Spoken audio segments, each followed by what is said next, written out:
Hello, everyone, and welcome to the first podcast on my channel. This is going to be the first one that I've ever done, and when I was thinking about what to talk about, I decided on something that I've loved ever since I was a kid, and it's been a passion of mine for about, I'd say, 19 years now. And I can just talk about it nonstop without really stopping, so in this podcast, in my first ever podcast, I am going to talk about Harry Potter and the entire world about Harry Potter, the movies, the books, and even the current series that is going on right now, which is Fantastic Beasts, and where to find them. So before we begin with Harry Potter, actually, I would like to start off with the Fantastic Beasts series that is going on right now, because it is current and it's something that's fresh on my mind. Being a very big Harry Potter fan, I was very excited when they announced that there would be this new trilogy for the Fantastic Beasts movies, and at first I wasn't sure where they would go.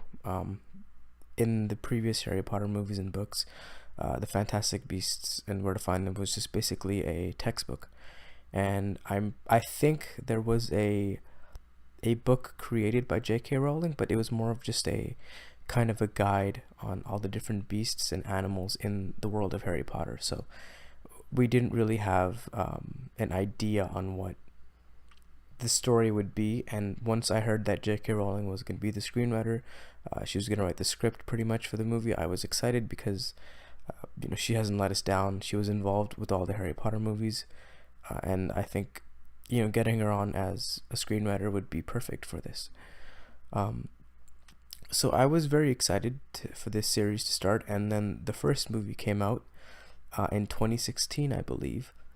Late 2016, November 2016 was when the first one came out, and I thought it was a solid movie for sure. It had the introduction of Newt Scamander, and I think Eddie Redmayne was a perfect casting choice for the role.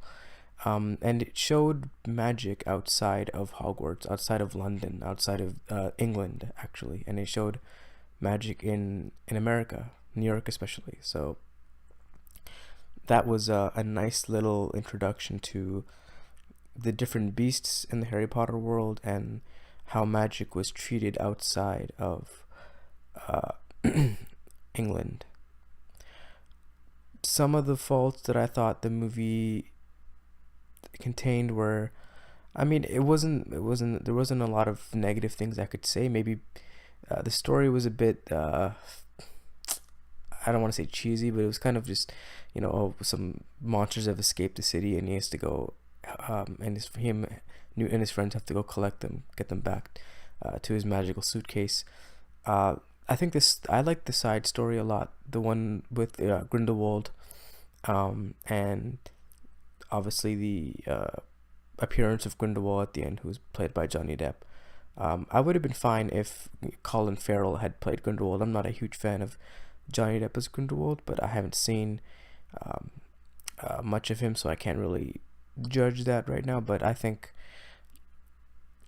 that movie was a nice setup to what we're getting in the second movie, which is Fantastic Beasts and the Crimes of Grindelwald. This is where it really kicks into gear. The teaser was out for this movie, and we saw Hogwarts in it, which was very exciting. We saw young Dumbledore, who's being played by I can't remember his name. What was his name again? Young Dumbledore. Jude Law, who's playing young Dumbledore, which I think is another perfect casting choice for that. And I hope we get a little bit more of old Hogwarts. We get to see some of the professors, some of the teachers who were there back when Newt was a student. And obviously we're going to see Grindelwald in this movie, and hopefully we'll be able to see maybe a few nice battles between Newt and Grindelwald. So this is why I wanted to start with Fantastic Beast discussion, because it is just a very exciting time in the life of a Harry Potter nerd like me. When the last movie came out, The Deathly Hallows Part 2, I was very sad that the movies were over, and you know, I wanted more Harry Potter movies, but I knew that J.K. Rowling was done with the series, he was done with the books. But then when I heard about this, I was very excited. So the first movie was a nice start, a nice little introduction to magic back then, and I hope that these next two movies really pick up and delve deeper into the myth of Harry Potter, and we can get some really nice movies out of it. So now let's work backwards to where the first when the first Harry Potter movies came out in the books, and I remember seeing the first one. I think I was maybe 7 years old when it came out. I didn't see it in theaters. I was too young to go to the theaters back then, but I did see it when it was on DVD, and I saw the first two movies before I read the books, and then I started reading the books. So obviously, I think the books are much better than the movies. A lot more information in the books, and the books painted a picture in my mind that the movies were close. I think some movies, like the third movie, Prisoner of Azkaban, I think was my favorite Harry Potter. How accurate it was to what the Harry Potter, or what the Wizarding World looked like in my mind. All those camera shots, those angles of Hogwarts and the scenery were so beautiful. I'm like, this is what I imagined when I read those Harry Potter books, and it was like the perfect movie because it took a turn towards the darkness to which the following Harry Potter is followed. So I think The Prisoner of Azkaban was a key movie in the Harry Potter series to kind of lift the Harry Potter franchise to a dark and very serious series, and which led to some great movies after. My favorite book, I would say, would have to be The Order of the Phoenix, and I'm not just saying that just because it's the longest. I'm saying it because a lot happened in that book, and it was jam-packed with information, jam-packed with events. It was probably the most emotional Harry Potter book to me because of Sirius's death, and it was definitely something I was not expecting when I was first reading the book. And I just like the book so much because of just how, like, the aspect of the school, like the OWLs were involved, and then Umbridge came in and she was being a bitch, and it was a very troubling time for Harry because right in the previous book, in the Goblet of Fire, Voldemort had returned, and Harry had announced it to everyone that Voldemort is back, and Dumbledore was standing by his side. But then all of a sudden, the Wizarding World, like, they weren't believing Harry. They were like very skeptical about him. Like, he's a very damaged kid. Can we believe him? Can we believe that Voldemort is back? And then we had Fudge, who was basically saying that Voldemort isn't back, and he was the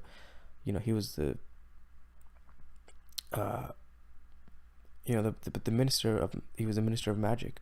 So it was a very troubling time in Harry's life because people were thinking he was lying, he was a fraud, and he was just trying to get more attention by saying Voldemort was back. So that's why that book was a very interesting book for me, and it kind of played with Harry's emotions a lot. And the one thing that I didn't like about the book was, well, obviously Sirius's death at the end was very emotional, but also I think Umbridge was a bit too much of a major part of the book. She became annoying, and the movie parts are, and we're going to discuss this later on, but she was so prevalent in the book that she basically became the one of the main focuses of the movie, which was probably the least favorite Harry Potter movie of mine. Reasons why is that The Order of the Phoenix was the longest book, and somehow the movie was the shortest Harry Potter movie, which didn't make sense. And it was David Yates' first go at a Harry Potter movie, so I can see why he was just he was kind of testing the waters and see how he could do. But there wasn't any Quidditch in that movie.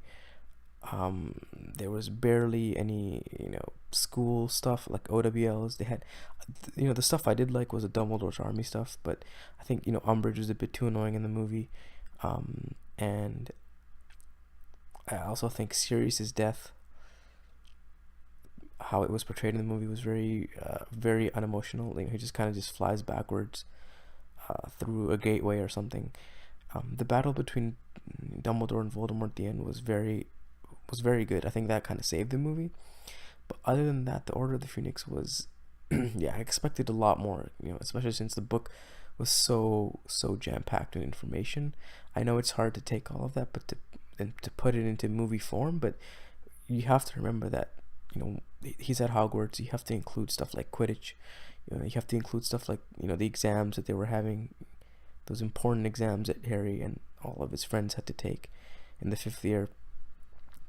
And I wanted a bit more of Sirius, and yeah, I think, I mean, the fifth movie wasn't a bad movie by any means. I don't hate any of the Harry Potter movies; they're all great to me. But I think that was the one I liked the least out of all of them. And if you want to hear my rankings for all 8 movies, I can give them to you right now. I think my top 3 would be Prisoner of Azkaban, Deathly Hallows Part 2, and the third choice is always tough because I kind of go back and forth between Goblet of Fire and Half-Blood Prince. I think the Half-Blood Prince was spectacular. It was hilarious. Probably the funniest Harry Potter movie. It had Quidditch, which I loved.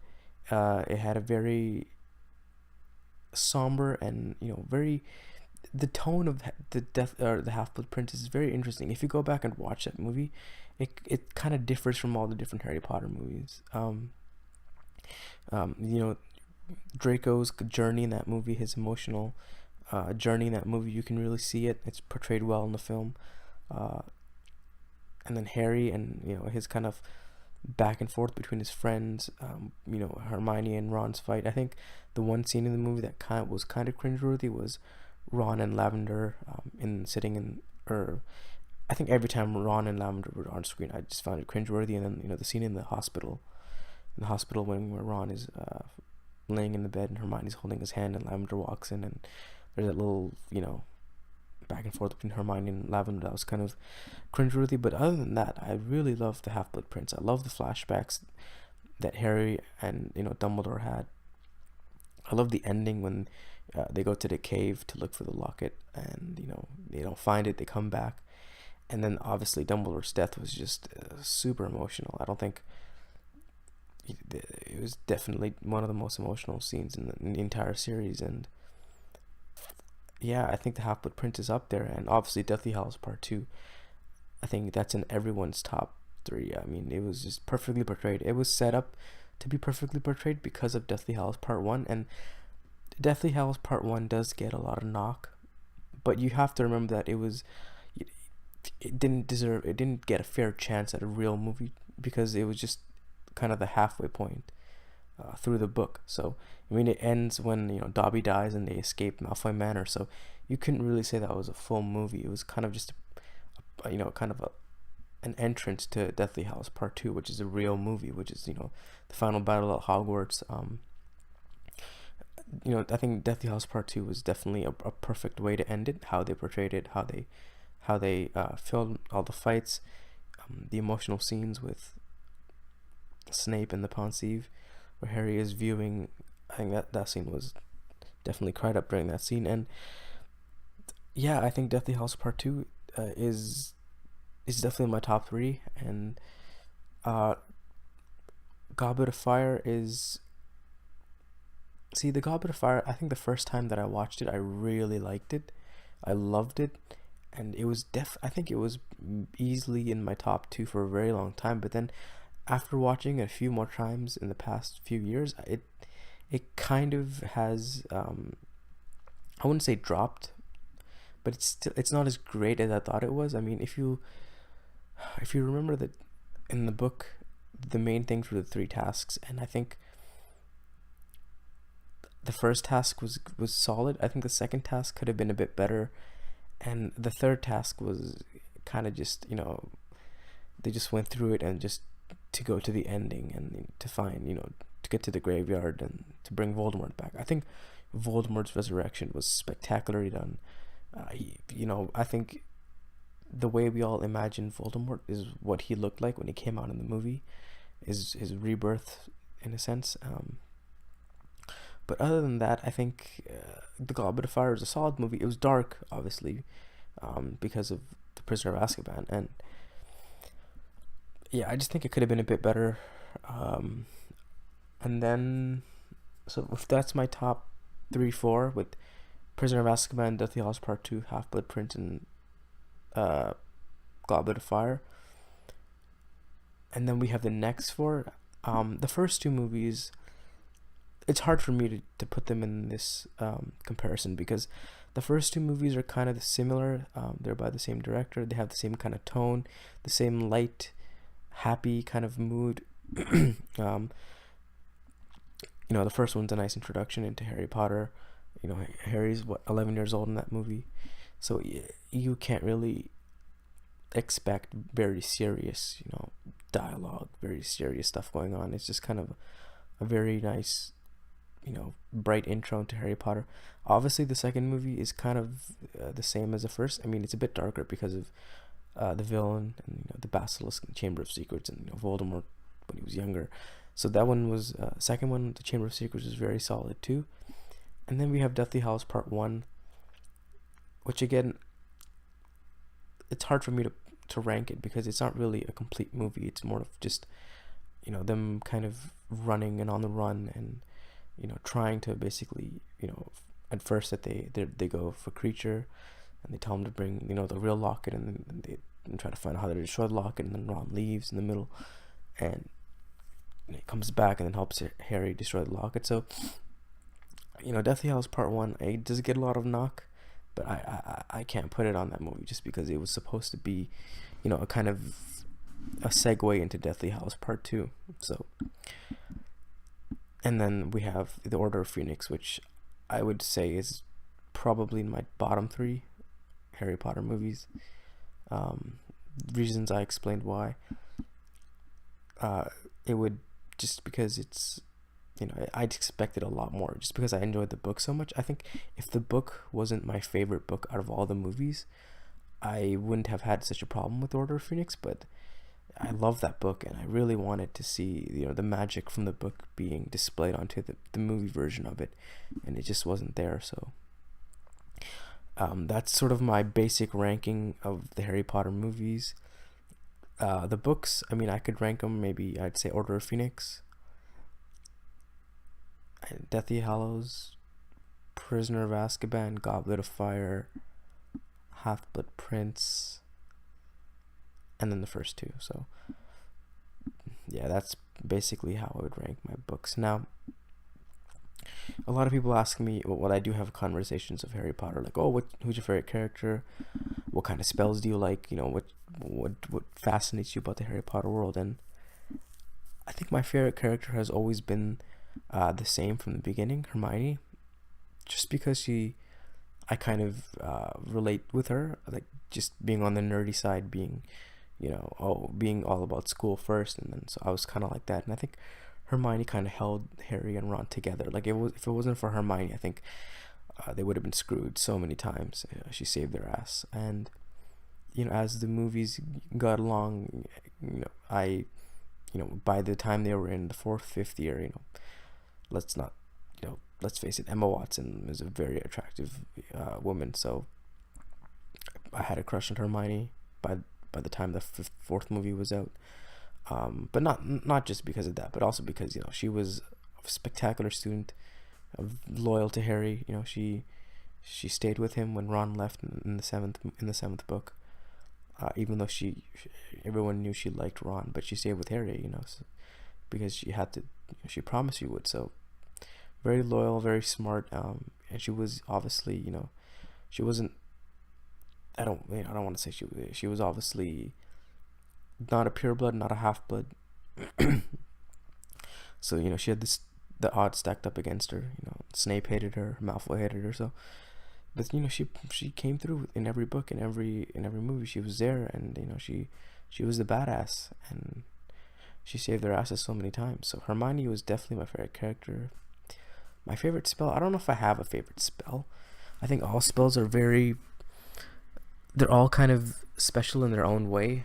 Um, I I mean, out of the three curses, unforgivable curses, I'd say,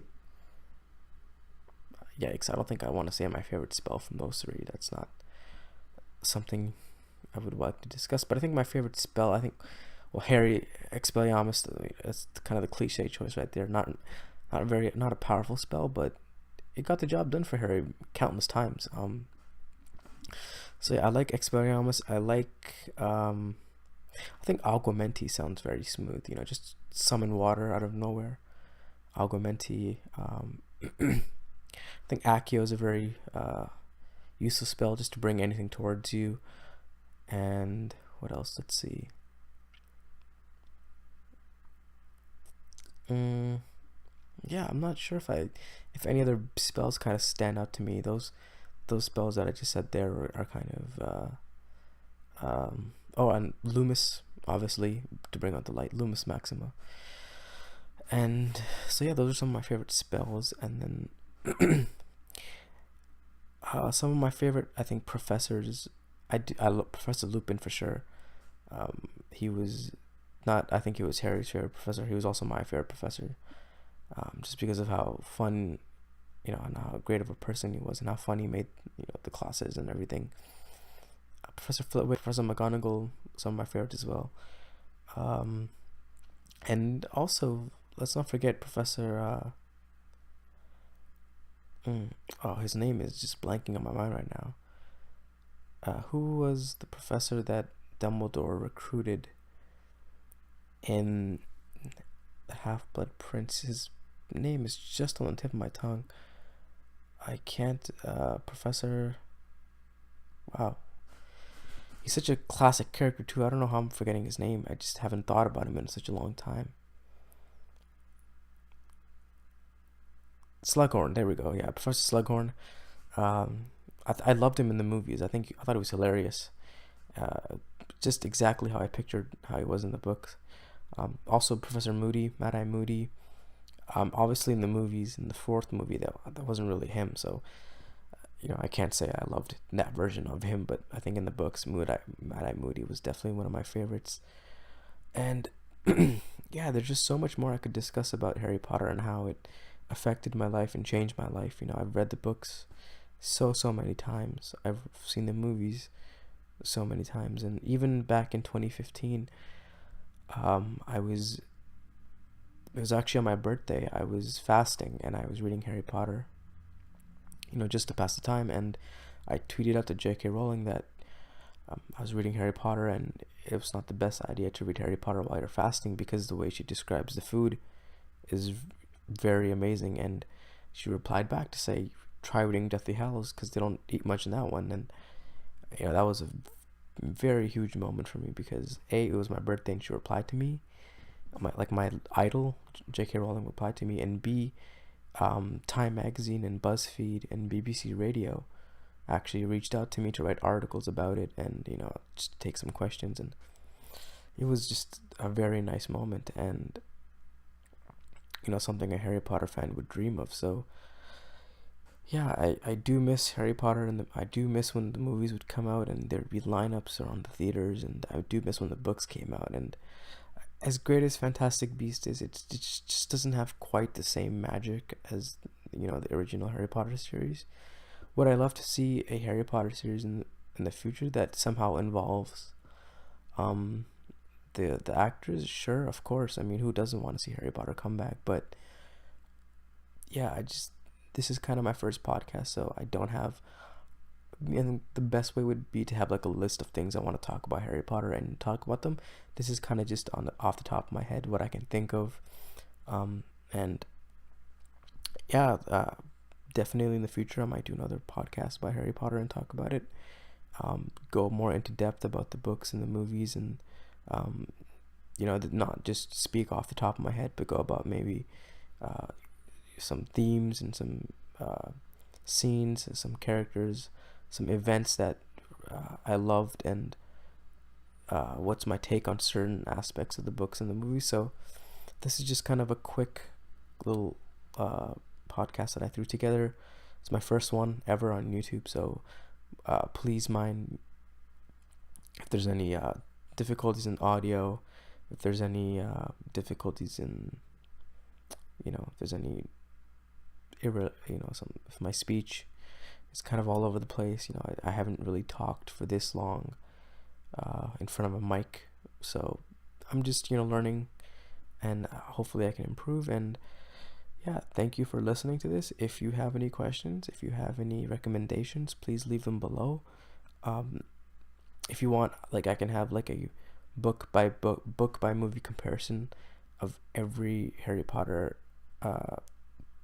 every book in the series, and compared to every book. And if you want, I can have some other stuff like discussions on characters and that kind of stuff. So yeah, let me know what you like and what you want to hear about, and thank you for listening.